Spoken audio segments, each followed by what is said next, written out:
out there. It is another early morning, and I'm doing whatever early morning people do when they're dressed. I was just having a thought, as I tend to do in Atlanta traffic, about getting healthy and what happens when you get healthy. Okay, so I have been on both sides of the spectrum now, right? I was overweight my entire life, pretty much, and this is the first time in my adult life that I have been at a goal weight, right? Like literally, I'm 140. 5'2", I'm 140, and that's from 265 2.5 years ago, July 8th, 2020, yeah, something like that. And what I'm noticing, and this has been kind of like a journey, because I've been on this progressive weight loss journey, right? It started with Ozempic. I'm like really scaling back, so I'll be like completely off of Ozempic probably now, honestly, because I rarely take it. I take it like once every 2 months or something like that. And what I'm noticing, I want to talk about people's reactions to me. It's weird because I've never been an unattractive woman. I wasn't an unattractive girl. I was not a very pretty adolescent, I guess, in the grander scheme of things, right? But I have always been, people have always remarked on how pretty I was, or beautiful, whatever, right? I don't take any of that to heart at all. I'm just trying to make a comparison to then and now. So you think, I've always been in relationships, so it's not that I've ever had a problem getting men that I want. Never, this is the first time in my life I'm not sure what I want. I just know what I don't want. So I've always gotten men, obviously, who had an agenda, right? Or just wanted to see if they could get me or use me or whatever, right? And again, I take some ownership in that, because at the end of the day, when you're the common denominator, you have to start looking at you. So I started looking at me. I didn't do anything for 3 years after my divorce. I didn't date. I didn't know sex, none of that. I completely turned inward and focused on my spiritual walk with Christ and just trying to do better. And I'm still on that road, but at the end of the day, I'm just noticing a lot of different perceptions about me, right? Especially from in the dating arena. I feel like it's harder now being healthy and being, somewhat attractive. I've heard, strangers call me beautiful just out of the blue, so I guess somebody thinks I'm cute or whatever. But nobody ever shoots their shot. The only men that shoot their shot are the ones who have no chance, like none. Like you're not even, nothing about me says you. And I am all about how I look next to somebody, and as well as how I represent that man, because it's important to me. It's important to me that when we're out together, and this is not just from a relationship perspective. This is how I grew up. My mother and father's thing was, don't ever embarrass us while we're alive, or our family at the end of the day. So don't do anything to embarrass us. So hopefully, nothing that I've done thus far in my 52 years of living has embarrassed my family. I hope not. And if it has, my apologies deeply. And let me know, I guess, so we can talk it out. But anywho, yeah, so I've just always been I'm born and bred that way, that I am to hold myself to a standard that does not inflict any type of negative perceptions on the people around me. So I pride myself with that, with friendships, with relationships, family. It doesn't make any difference to me. It's a character thing. So I look for things like that. I look for men that I know I can represent well, and I look for a man who can represent me well. Now, I haven't done that in the past. At the end of the day, obviously, right? Because I'm divorced twice. But But now I'm just noticing that it seems to me that men look at me and cost me up. COST. It's not a thing. I'm making it a thing. They look at me and they start pricing me out. And I've actually heard men say this, that they look at a woman and they determine whether or not they can provide for her, even if that's not a thing. It's a subconscious thing for some men, right? Where they look at you and they look at what you drive, they look at how you take care of yourself, they look at from top to bottom, and they start to, run a cash register on their abilities. Quietly, subconsciously, consciously or not, they're doing it. And it's the men who, and again, this is just my experience so far, since I've been dating. I've only really been dating this past almost 2 years, the beginning of last year. So what I'm finding is that the only men that approach me are the men that obviously don't have the means. Like they're looking for me to provide for them. They want to be chased. I mean, I had a whole man who claimed to have his own, no, I didn't have him, but he, supposed to have his own business and things like that. He was definitely a homosexual. I mean, he was able to get into women's houses and, finesse his way in, and some women would fall for that. And at one point in time, I would have too, because a lot of times, women just want attention. They want attention from the man that they're with.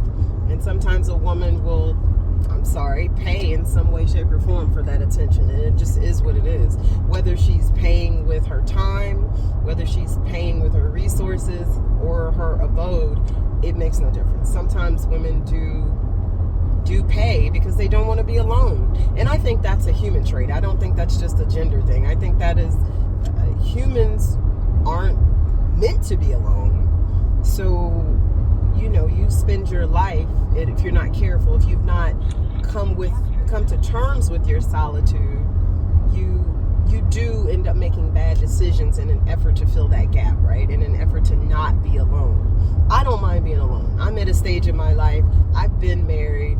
I've had kids. I've been deeply in love. I deeply loved my second husband with my soul, and I'm really genuinely not sure I can ever love like that ever again. And I don't know what that means, right? I really just don't have a good footing into how that plays out. But I've made my peace with things. I've done the prayer work, and I'm, okay if it never happens again for me. I really am. I don't want that, but I am not going to roll over and die and stop living if I never fall in love again. I'm just not. I miss love. I love what love represents. I love the feeling that it provides. I love the giddiness, that I can't live without you thing. I love that. But I also know it comes at a cost, right? So everything has an antithesis, right? Everything has something good and something bad inherently within it. So I'm aware of those things. So I don't get caught up in the feeling. I analyze the feeling, because we can fall in love very quickly. Sustaining a relationship is what all people have a hard time dealing with, right? Because at the end of the day, sustaining a relationship has nothing to do with how you feel. Okay, I'll leave that for another day. So again, my perception has just been lately that men size me up. I don't look broke. I often am. I'm just going to put it out there. I'm not poor, but I definitely need to do a better job with my resources. That is something that I'm working on. That's my, Achilles heel at the end of the day. It's been a pain point my entire relationship with my second husband, and apparently it continues to be one, but it's just me. So it's not a pain point for anybody but me. Because I want more. I don't want just this in my life, so I have to do better. But that's neither here nor there. But so men sizing me up and, essentially trying to attest whether or not they have a chance or they can afford me or whatever. And then those who actually do give attention to, and this has happened several times. I've done the testing of, well, how about, entertaining someone that you're not attracted to, but that might have all those other qualities. It don't work. I'm sorry, it just doesn't. It doesn't work because they're no better. I've given an opportunity to several different gentlemen I was not physically attracted to. Nice enough, had other qualities, I guess, but I'm not physically attracted to them, trying to see if there were things that I could become attracted to over time. It don't work, because what happens is they don't think they deserve you. So they end up doing all the wrong things in order to try to make you feel like you should be worthy, or you should feel like they're worthy. That's what I'm trying to say. Because you're with them, because they chose you. And it's like, wait a minute. So let me get this. So I give somebody an opportunity who really, honestly, would never get one. I am a different caliber of woman. I'll own that, and I accept that. And it's not an ego thing. It's just an is thing. Okay? Because I can say that. I am at a place in my life where I can emphatically state that I am a different caliber of woman, not accessible to every man who has a fantasy. Okay, honestly, that's pockets aside. I don't care about your pockets. Those things aren't important to me. I make money. Okay, so your money is your business, and it doesn't move me to action. That just isn't, never has. And I've had different conversations with different women who don't think like that. But to me, money is power, and I am a bit of a control. I have some control challenges. Honestly, I am always willing to, for the right man, I'm more than willing to give up some of that power. But honestly, it can be a toxic trait. I'm just gonna put it out there. And because I honor my own power and I have to maintain my level of control, a man's money cannot be my issue. I don't ever want any man to feel like he can control me with his pockets. That has happened to me once on a very minuscule level, because it wasn't like he had the money. He just had a job, and I was not working at the time. This is my ex-husband. And he started to feel like he could treat me any old kind of way, because it's, the tables are turned. He's the one making more money now, and I'm, being a housewife. It don't work. It doesn't work. So you ladies have to set your standards for yourself. And I am speaking and preaching to me, because this is a journey.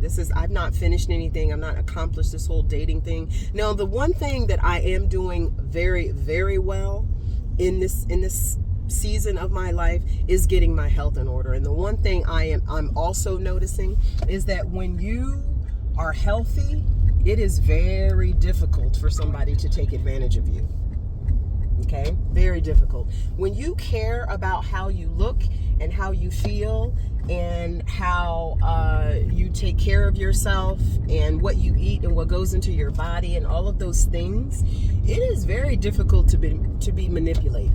I'm recognizing that, which is also probably maybe another reason why the men that I want to approach me maybe they won't approach me. And again, I don't know what that other reason is. I have a male friend who's told me that my vocabulary is intimidating, or the way that I speak could be intimidating. So men are always feeling like they have to step up, which, if that is how a man feels when he meets me, and I don't do these things I'm just me. I gotta be honest. I don't put on airs for anybody. I don't pretend to be anything other than what Harriet raised me to be, which is the woman that you see before you, good, bad, or indifferent. And you either take it or you leave it. I am too old to be trying to pretend. I can't do it anymore. It's exhausting. I've never been good at putting on airs for people that I don't know or care about. So I just don't, I don't have that in me to do. So that said, I'm just who I am. So if a man is intimidated by the way that I speak, thank my dad and my mom for being voracious readers and educators, and who instilled in me the importance of learning something new every single day, not so that you can be the smartest person in the room, but so that when you're in a room filled with people who are smarter than you, that you can comprehend what it is you're doing and what it is they're doing, and so that you don't appear to be the simplest person in the room, but you can sit in those rooms and be okay. That is who I am. And if that's something that intimidates a man, I got nothing. Then I do accept this isolated journey in life in this season, because I can't be anything else. I am just me. I am not here to make anybody feel like they are less than. I am not here to I'm not here to live in my masculine energy. I am a very feminine woman. I enjoy my femininity. I'm a girl. I am a girly girl to my soul. When I have on a dress, the way I get in the car is even girly, because I was always taught that you don't gap open your legs when you're getting into a car when you have on a dress, right? So I get in butt first and spin your knees around, I do the girly things when I'm walking next to a man next to a street. I get on the left side of him, not on the right side of him, right? And I'm not going to even explain that, because if I have to explain it, then you're not aware. So you need to go find out why. And my ex-husband used to laugh at this, and it was always funny, but I think he ended up probably resenting me for this behavior. But yeah, so I know all the things. The men in my life that have come into my life at certain seasons in my life have taught me certain things about what it means to be feminine, what it means, what do men like. And I've had women who've shown me the same thing. I had a friend named Karen who I loved dearly, and who I would wish I could find, who just literally disappeared out of my life, and I don't know what happened to her, and I just wish I could find her. Karen Ates was her name, Ates. I looked all over for her children, her husband at the time. I just wish I knew what happened to her. That's neither here nor there, but she taught me the beauty of self-care. She was the first friend I'd ever had that showed me the beauty of, lighting candles next to your bathtub and turning off all the lights and running a bath and just loving on yourself. And ever since that day, ever since she bought me this Bath and Body Works self-care basket, and we were talking, I remember it like it was yesterday, we were talking in the car. I think it was I must have been about 19, and we were talking in the car, her car, and she was just saying, yeah, I do this, and blah, blah, blah. She was much older than me. Yeah, I do this, and I just, I love it, and it's for me, and I do these things for myself, and I've really started doing them for myself now. I wasn't really genuinely able to appreciate it while I was in relationships, because the men didn't appreciate it. My husbands didn't appreciate it. The men in my life didn't appreciate it. I've not had a lot of relationships, but the ones that I had have not put me in a place where I can be my most authentic self. And that's where I am now. I wear lingerie for me. I don't care if anybody never saw it. It would make me no difference. I've got lingerie for days. I've got bras and panties. I am a matching, lingerie girl. That's just who I am. And I do this with intention, so that whomever my next partner is, whoever the Lord decides to partner me with, and vice versa, he won't have to ask for those things. It's not going to be something, it's just going to be part of who I am. It's just me. And that is not anything I'm going to compromise myself on. Right? So if the new me, the new healthier me, the new I'm working out more, I've tried to date men who don't work out at all. That doesn't work. The one guy I dated, and we just went on one date, assumed that all the men at the gym were talking to me all the time, and I'm like, I already already knew where that was going. I know where that thing. It's not the one comment that he made. It's the thought process. You know what I'm saying? Listen, ladies, when men say things, because they're not just saying these things out of the blue. They're saying these things because that is who they're comparing you to. This is their experience. A lot of people, and you need to understand this, and I'm understanding this better than anything now, a lot of people are trying to operate in a healthy place out of their pain, and that is not a healthy place.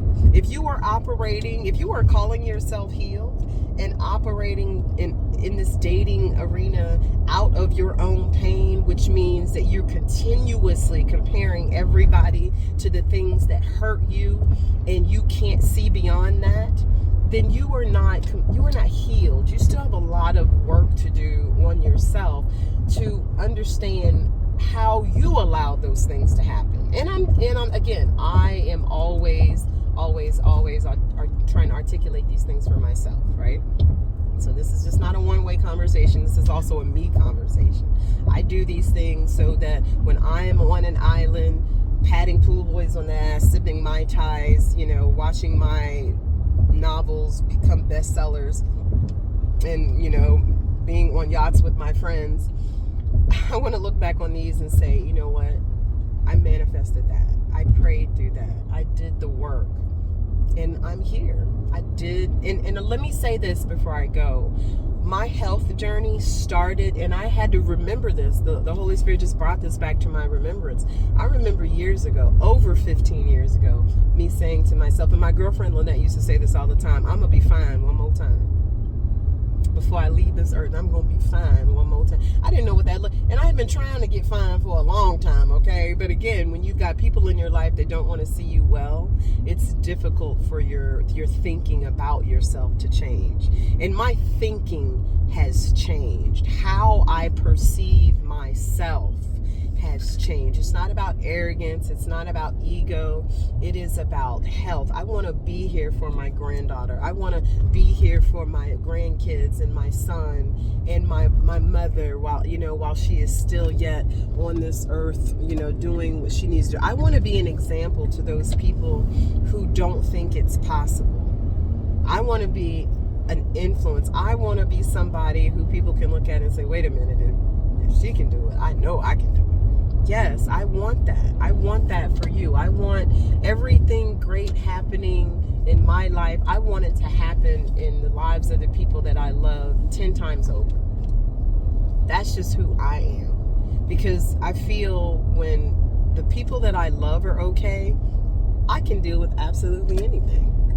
I can deal with it all. I can deal with pain. I can deal with the sorrows of the world. If the people that I love are well, I can be stronger.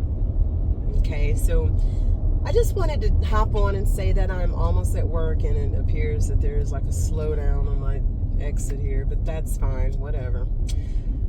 This is going to be a productive day. I'm going to have a positive attitude. I'm going to speak life into dark places, and I'm going to try to spend today not thinking negatively or not speaking negatively, even though everything about what I do for a living comes from a very not good place. So I have to balance that out. So I just wanted to say that and just encourage somebody that pay attention to, get on your health journey, but just don't have these unrealistic expectations about people's perceptions towards you, especially men, especially if you're dating, especially if you're thinking that, oh, I'm going to get more dates now that I'm attractive and I'm fit. That's not my experience, and I don't know. Maybe there's something I'm doing wrong. Let me know. Let me know if there's something I'm not doing well. At this point, I'm willing to just, again, not change who I am, but if there's, something I need to do, or I don't know, I'm trying everything once. All right. So you guys be good. Have a happy day. Just remember to make it well with your soul.